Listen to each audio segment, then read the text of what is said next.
Welcome everyone to Lessons from the Field. As you know, this is a series of interviews where we bring in a diverse array of guests who have a common thread, which is a passion for pharmacy and pharmaceutical scientists or sciences, my apologies. And today we're featuring Hiten Gutka, who's a PhD graduate from our program in 2013.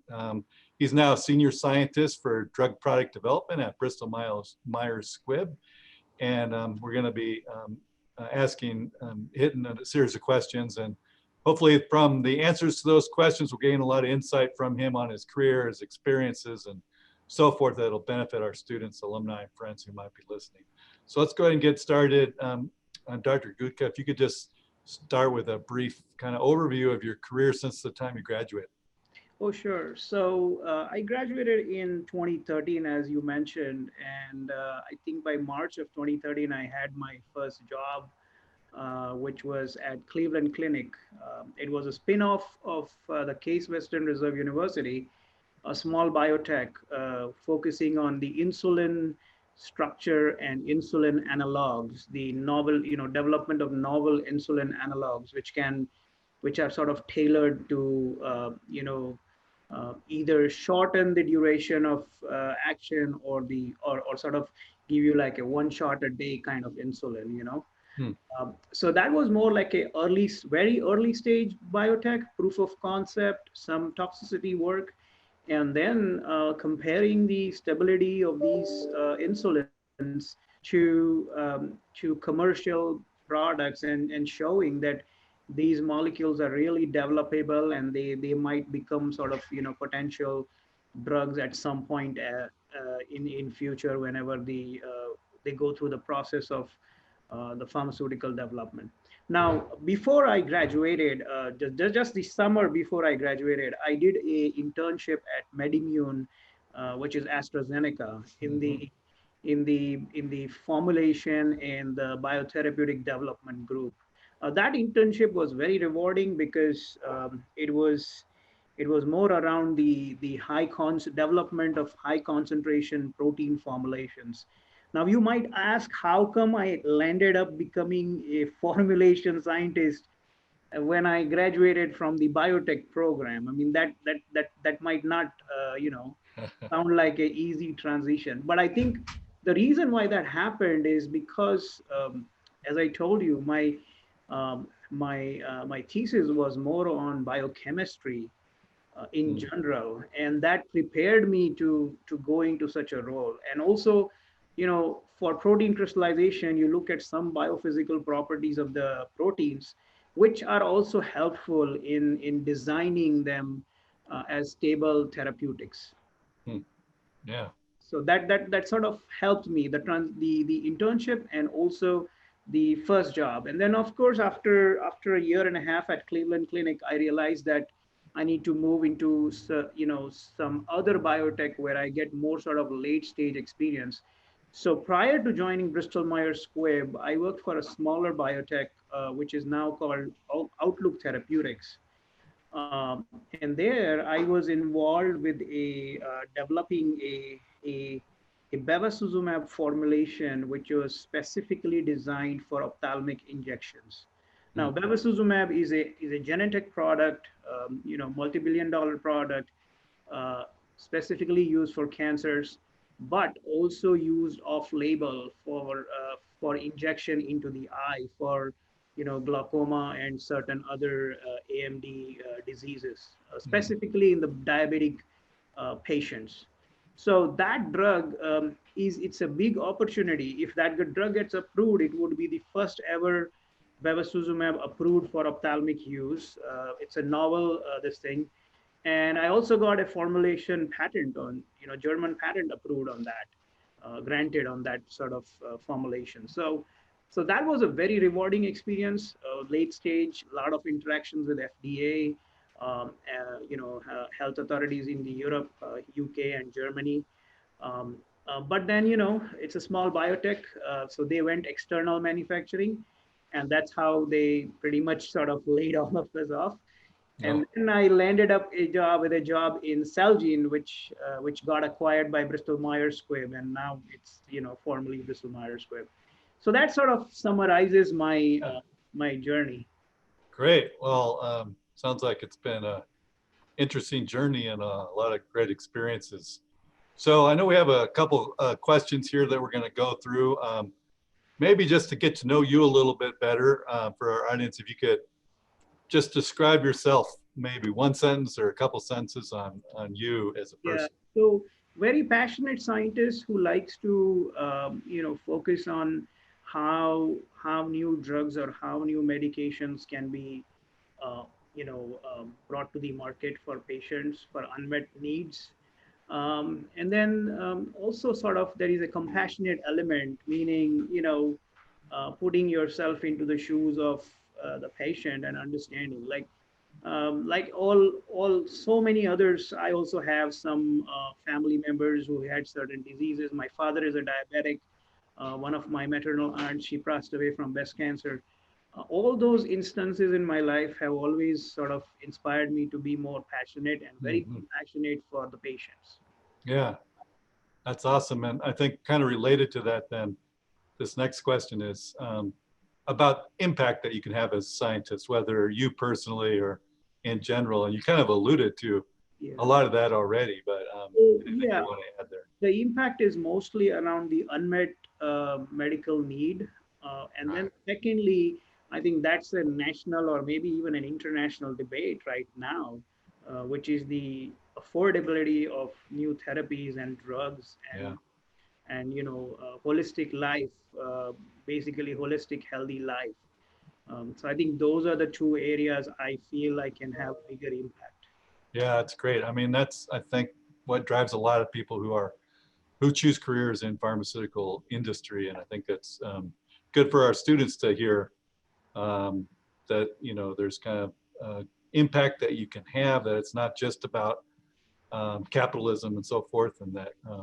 pharmaceutical companies have an altruistic purpose that Yes. really can help people, obviously.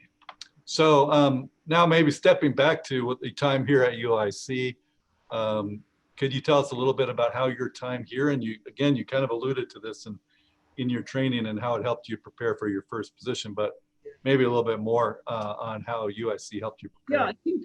I think UIC has a very vibrant, vibrant biopharma or biotechnology or life sciences atmosphere in general.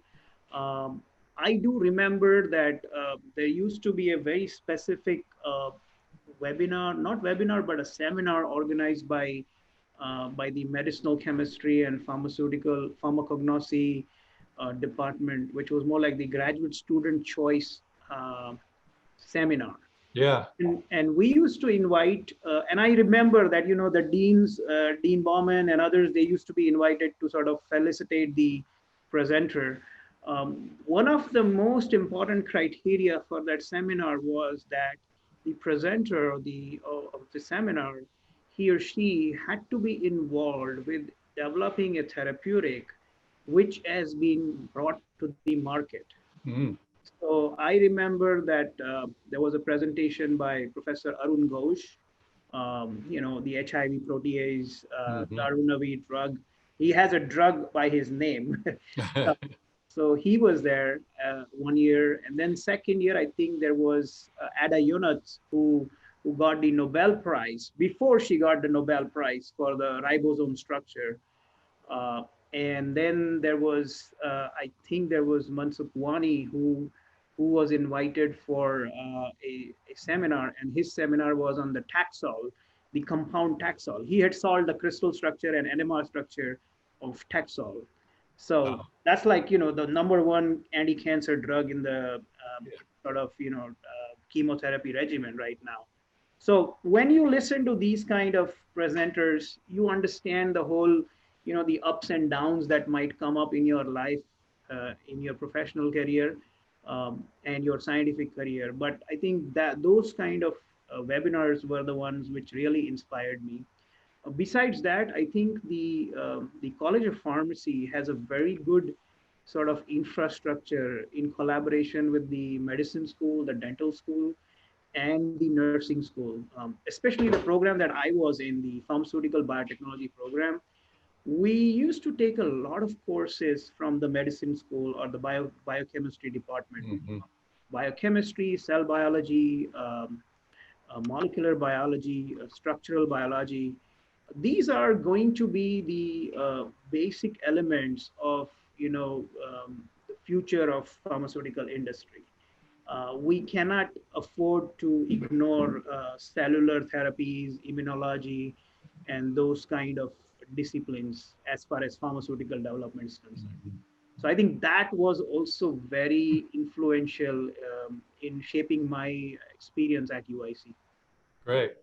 Yeah, I remember some of those seminars that you mentioned. Yeah. And even though I'm not in that area, being impressed by the work of those Yeah, scientists. but that those webinars are very helpful, especially when you are a graduate student and trying to figure out how your research can influence a certain area.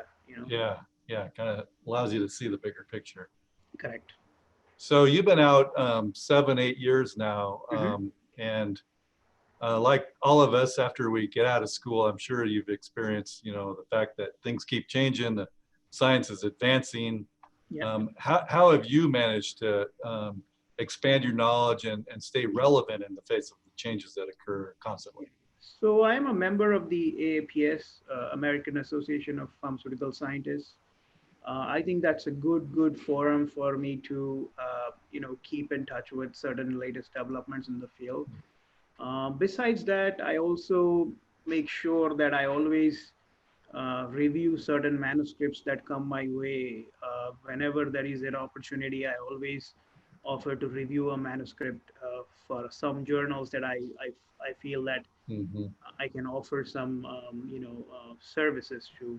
So that's one area. And then second is, with especially with the pandemic and all that, I mean, there's a lot of resources available, which is mostly on virtual webinars or seminars, which is the best way to sort of update your knowledge in the field. Yeah, great. Well, thanks for that. I'm sure that helps and others as they're kind of planning as they get out of their programs and Mhm. how to stay relevant. So I'm sure that over your time you've been given a lot of advice by people, whether they're faculty here or Yes. supervisors or mentors that you've had. Um, if you were to distill down the best of that advice and could pass that on to somebody, is there anything you would pass on? Yeah, so I think my first job in Cleveland Clinic was for thermal and diabetes, and there my sort of mentor was Bruce Frank, Dr. Bruce Frank.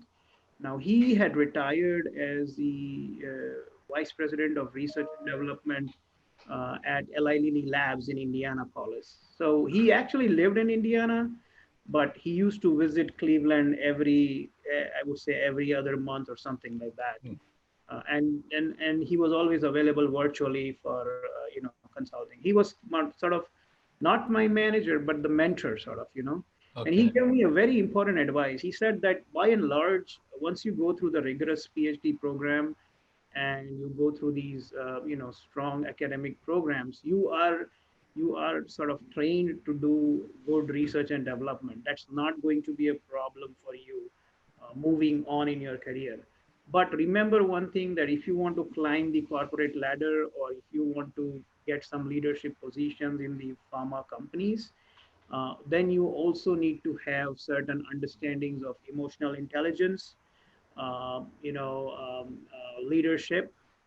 Leadership has so many definitions. Hmm. So leadership, emotional intelligence, and certain areas around, we talk about artificial intelligence and things like that, but that is also very relevant in shaping up your career. So his advice was very practical. Actually, it helped me because I literally saw that, after a certain point, your technical skills um, sort of come to a limitation. You cannot grow beyond that. Uh, Right. that is where your leadership skills or your emotional intelligence skills, they help you to shape up your career better. Absolutely. Yeah, that's great advice, and I think a lot of a lot of folks who have graduated from our program, have recognized that. And whether you go on and get a MBA or just the experience that you get in managing people and learn from that. But so if you were to give advice yourself to any recent graduates or somebody just starting their careers or anything else that you would advise them in terms of being successful? Yeah, so I would tell that, simple thing is not to, not to ignore the field of cell therapy or immunology, because if you look at the last, like say the drugs that have been approved for, various new indications or new therapies in the last 5 years or last 10 years, a lot of these drugs are all in the immunology space or in the cellular therapy space. Mm-hmm. Majority of them, be it antibodies, biosimilars, or even cell therapies. So that is one strong advice I would give them. Even if you are a medicinal chemist, doesn't matter. You go out there and get some basic understanding of cellular biology and molecular biology, because Mm-hmm. those skills are going to be sort of very similar to the compounding skills that we all Yeah. pharmacists are given, right? The mortar and the pestle, right? Yeah. So the cellular biology and molecular biology are going to be essential skills for the sort of next generation, whichever field you go into. Yeah. That is one. And second part is, I would I would suggest them to define the what they want. Like, do you want to become like a career professor, write great grants for NIH or other sort of health authorities and things like that. And then if you really have a passion for academic research and also teaching, then make that decision very early on in your life.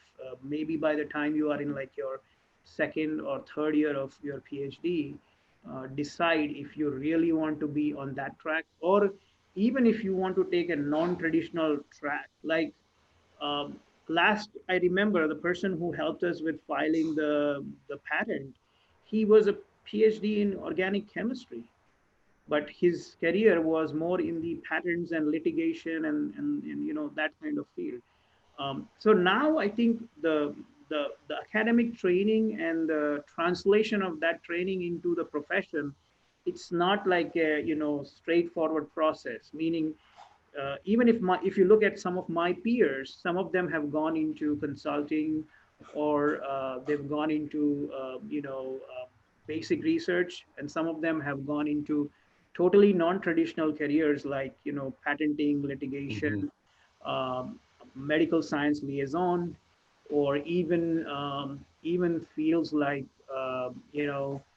technical marketing or technical sales. So Mm-hmm. with diagnostics, with instrumentation, and with LCMS instruments and things like that. So very early on, decide which field is the one which has you have the most passion for, and which area is the one which inspires you. So that helps you to shape up what area you want to go into. You know.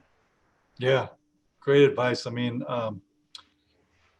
I would say that the PhD, or, in some cases, the PharmD, Yeah. such a great launching pad for all kinds of things. It's not just basic research that you think of, but, all areas of pharma, regulatory affairs, all the Yes. ones that you mentioned, and consulting, and there's just so much that you can do with it. It's just that, you know, we need people who have the understanding that you get from that program Mhm. at all of those different levels and interfaces within companies and organizations.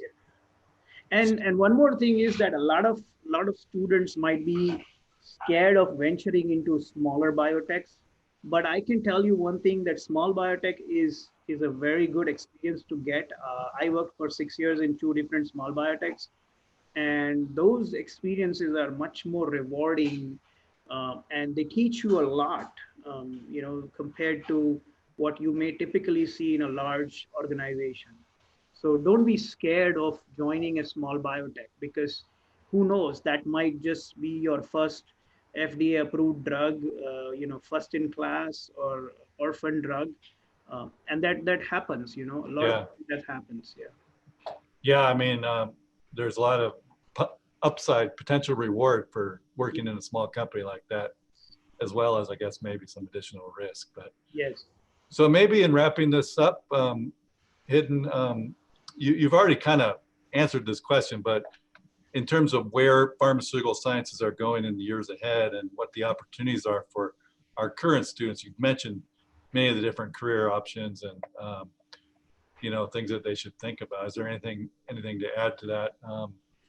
Yeah, I would tell that, you know, they always, I mean, even the PharmD students, right? I think they should always make a habit of looking at new FDA approved products in the last 1 year or something like that. There are a lot of resources to review that and see if, you know, you could do a short exercise of really understanding what that new drug is, what it looks from a chemical perspective, or a, you know, if it's a biologic, then, you know, understand what's the nature and how it acts and things like that. I think that gives you the the overview of the trend, of where things are going, you know. And especially, like, say, if you even put the this current pandemic, like, you know, today morning we got to know that Pfizer just announced that Right. the vaccine is 90% effective. Now, three things are for sure. One is that the speed at which the vaccine development took place, that is unprecedented, right? I mean, that Mm-hmm. was never the case in the past. Second is the collaboration in which a small biotech and a large biopharma came together, and, you know, they took the thing from, like, say, you know, early stage clinical to almost like FDA approval. Mm-hmm. And the third part is also the partnership in which several other large biopharma are offering their manufacturing space to give this you know, to make this drug, actually the vaccine. Uh, So that those are the things which I think, you know, these were not seen in the past. right. So I would say that, you know, keep yourself updated with the information on FDA approved drugs. You know, read a lot about the general trends, and don't be scared of, you know, challenging situations, be it your graduate program or be it your first job. I still remember that when I got the first internship with AstraZeneca, I must have applied for close to about 60 or 70 odd internships, and that's how I got the first one. And the same applies for job also. A lot of graduate students also have that dilemma of, you know, how do I get my first job? So networking is another important Mm-hmm. recommendation I would have. Talk to AAPS runs a mentorship program for fresh graduates or postdocs. See if you can leverage that to your advantage. See if you can find some mentors in the industry who can help you. And Chicago has a very dynamic, you know, pharmaceutical industry. You have Takeda, you have Baxter, you have, you know, AbbVie, you have Hospira, which is now Pfizer. So from that sense, the local sort of, you know, micro environment is already there to launch yourself into the industry. Yeah. Well, great advice, Hidden. I really appreciate you taking the time and talking to me today. And I'm sure that all of our students that are listening or early graduates are going to benefit from this. Any last minute thoughts or No, comments for? great to be in touch with you, Yeah. and I look forward to hopefully, you know, seeing if I could have some personal interaction in future. But I'm always around, and, you know, I'll always stay in touch as an alumni and also with the alumni association and things like that. Oh, we always appreciate that. And we have your contact information, obviously, if there's students or others who might want to get a Oh, hold of you. Great. sure. Okay, well, I think that'll do it for today. I really appreciate your time and thank you everybody for listening. Thank you. Have a nice day.